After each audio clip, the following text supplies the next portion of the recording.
नमस्कार दोस्तों, बांग्लादेश की पीएम शेख हसीना जी ने एक बार फिर से वेस्टर्न हिपोक्रेसी को उजागर किया है और to be very specific US की जो हिपोक्रेसी है उसको दोबारा से उजागर किया है।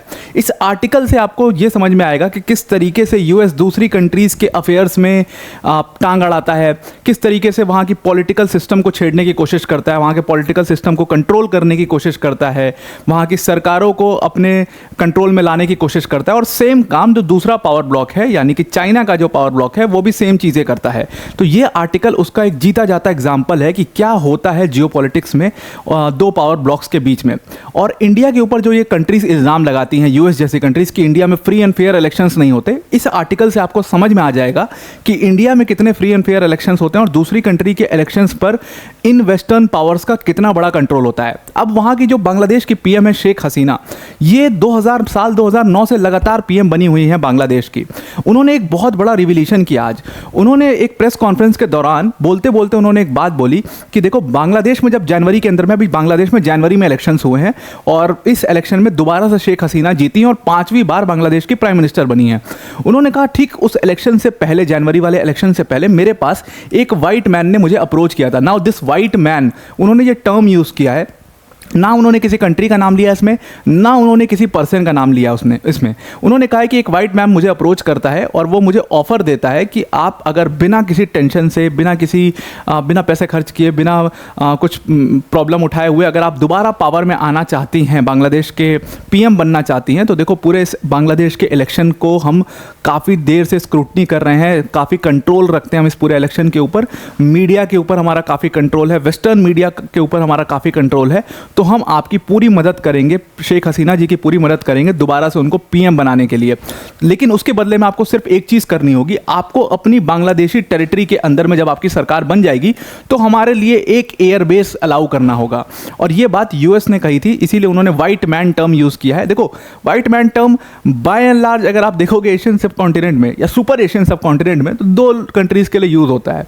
एक यूज़ होता है यूके वालों के लिए, एक यूज़ होता है यूएस वालों के लिए। हम कंफ्यूजन में कह देते हैं वाइट मैन या गोरा है, इस तरीके से। तो आप समझ सकते हो UK is now out of context from geopolitics, मतलब अभी के लिए आप कह सकते हो। तो यूएस को स्पेसिफिकली उन्होंने यहाँ पर रेखांकित करते हुए कहा कि उन्होंने मुझे ऐसा ऑफ़र दिया था। नाउ ये ऑफ़र एक चीज़ दिखाता है कि बांग्लादेश में कितनी ज़्यादा कंट्रीज़ जो हैं वो इंटरेस्टेड हैं। आपने देखा यूएई इंटरेस्टेड है, आपने देखा चाइना इंटरेस्टेड है, आपने देखा यूएस इंटरेस्टेड है, इंडिया के तो खैर बहुत अच्छे रिलेशंस हैं बांग्लादेश के साथ में। तो you can understand the geopolitical importance of Bangladesh, और वो आपको इस आर्टिकल के थ्रू आगे समझ में भी आएगी।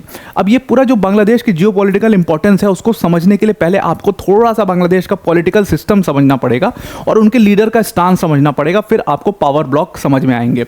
अब देखो, बांग्लादेश के अंदर में दो प्रमुख पार्टियां हैं। एक पार्टी है जो कि वहाँ की प्रधानमंत्री जिससे शेख हसीना आती हैं, अवामी लीग पार्टी।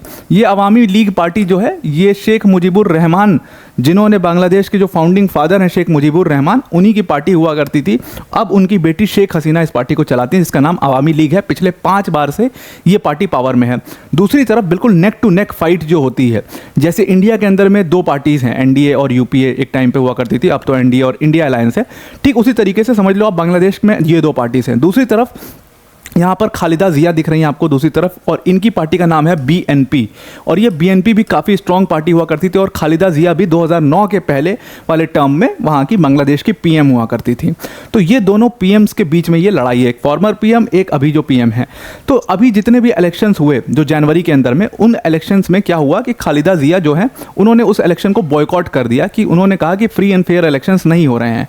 शेख हसीना वो इलेक्शन जीत जाती हैं और शेख हसीना वो जो इलेक्शन जीतती हैं उसको 40% वोटर टर्नआउट होता है। तो ये काफ़ी कम माना जाता है 40% वोटर टर्नआउट, और ओरिजिनलिटी बताई जाती है कि ये 40% नहीं था, बल्कि ये और कम था, ये 27% के करीब ये वोटर टर्नआउट था। और इसीलिए इस पूरे इलेक्शन को कहा जा रहा है कि काफ़ी कंट्रोवर्शियल इलेक्शन है, काफ़ी रिग्ड इलेक्शन है। आपने भी न्यूज़पेपर्स में सुना होगा। अब मैं इस पूरे न्यूज़ की सच्चाई आपको बताऊंगा, किस तरीके से न्यूज़ जो हैं ये प्लांट की जाती हैं। अभी पहले आपको ये समझना होगा कि इस तरीके से वहाँ की पॉलिटिक्स अवामी लीग और बीएनपी के बीच में चलती है। अब जो ये पॉलिटिक्स है ना, इसमें फॉरेन पावर्स का बहुत बड़ा रोल होता है। अब जो खालिदा जिया हैं, ये चाइना की पूरी पुरजोर सपोर्टर हैं और चाइना भी इनको पीछे से पूरा सपोर्ट करता है। और चाइना हमेशा ये कोशिश करता है कि किसी तरीके से खालिदा जिया वहाँ पर पावर में आ जाएं।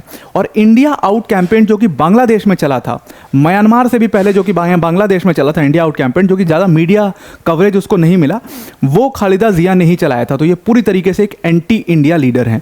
वहीं दूसरी तरफ शेख हसीना है। शेख हसीना का ये मानना है कि इंडिया ने उनके फादर शेख मुजीबुर रहमान को मदद की थी, उसके बाद शेख हसीना को पावर में इंस्टेट करने में मदद की थी। तो India is a good friend, लेकिन इनकी भी जो नज़दीकियाँ हैं वो चाइना से बढ़ गई थी। हालांकि चाइना का जब उन्होंने स्टांस समझा तो उन्होंने खुले तौर पर साल 2021 में ऑन कैमरा आकर के कह दिया था कि चाइना का जो इंफ्रास्ट्रक्चरल डेवलपमेंट है बांग्लादेश के अंदर में through belt and road initiative, वो सारा इंफ्रास्ट्रक्चर बहुत सब स्टैंडर्ड क्वालिटी का इंफ्रास्ट्रक्चर है, और इसके थ्रू चाइना क्या करने की कोशिश करता है, वो अपने डेट के नीचे दबाने की किसी भी कंट्री को कोशिश करता है। ये बात खुले तौर पर शेख हसीना ने कह दी थी, और उसके बाद ही शेख हसीना को काफ़ी क्रिटिसाइज़ किया जाने लगा all through the media, all south east Asian media, फिर उसके बाद वेस्टर्न मीडिया, ये सब इनके पीछे पड़ गए। क्योंकि एक तरफ इन्होंने यूएस का ऑफर रिजेक्ट कर दिया, जो वाइट मैन इनके पास आया, उनको बोला कि हम आपकी सरकार बनाने में मदद करेंगे, दूसरी तरफ चाइना को भी इन्होंने रिजेक्ट कर दिया। तो ये जो इनका एक बोल्ड स्टांस है, इसको काफ़ी ज़्यादा वेस्टर्न मीडिया खास तौर से हेट करता है शेख हसीना को, और इसीलिए इनके इलेक्शंस पर इतने सवाल उठाए जाते हैं। अब हुआ क्या, अगर आप देखोगे बांग्लादेश की जियोपॉलिटिकल इंपॉर्टेंस, इसीलिए सारी कंट्रीज़ जो हैं बांग्लादेश को पाना चाहती हैं, बांग्लादेश पे प्रेजेंट होना चाहती हैं। देखो हुआ क्या है कि बांग्लादेश बिल्कुल यहाँ पर प्रेजेंट है, और ये जगह जो है ये बिल्कुल है इंडियन ओशियन और उधर से पैसिफिक ओशियन के कॉन्फ्लुएंस पे। इसको कहते हैं इंडियन ओशियन और पैसिफिक ओशियन के कॉन्फ्लुएंस पे, क्योंकि ये जगह है बांग्लादेश बिल्कुल। तो यहाँ से अगर आप अपनी जो नेवी है उसको अगर आप स्टेशन करते हो यहाँ पर, या आपके बेसेस होते हैं इस कंट्री के अंदर में, आप प्रेजेंट होते हो, तो आप जितना भी गुड्स, जो कि अब देखो एशिया के अंदर में 4 सबसे बड़ी जीडीपीज यहाँ पर आपको दिखाई दे रही हैं, इंडिया है, चाइना है, ये सब मतलब एनर्जी हंग्री कंट्रीज़ हैं। यहाँ पर बहुत बड़ी मात्रा में जो कार्गो है वो आता है, दुनिया भर के जो एक्सपोर्ट्स हैं वो यहीं पर आते हैं, इसी पूरे जोन में आते हैं, इसी इंडो पैसिफिक जोन में आते हैं। तो इसीलिए यहाँ पे जो कार्गो मूव होता है इस पूरे एरिया से, इंडियन ओशन के एरिया से, उस पर नज़र रखने के लिए आपको इस एरिया में कहीं प्रेजेंट होना है। अब आपके पास बांग्लादेश के अलावा ऑप्शन क्या है?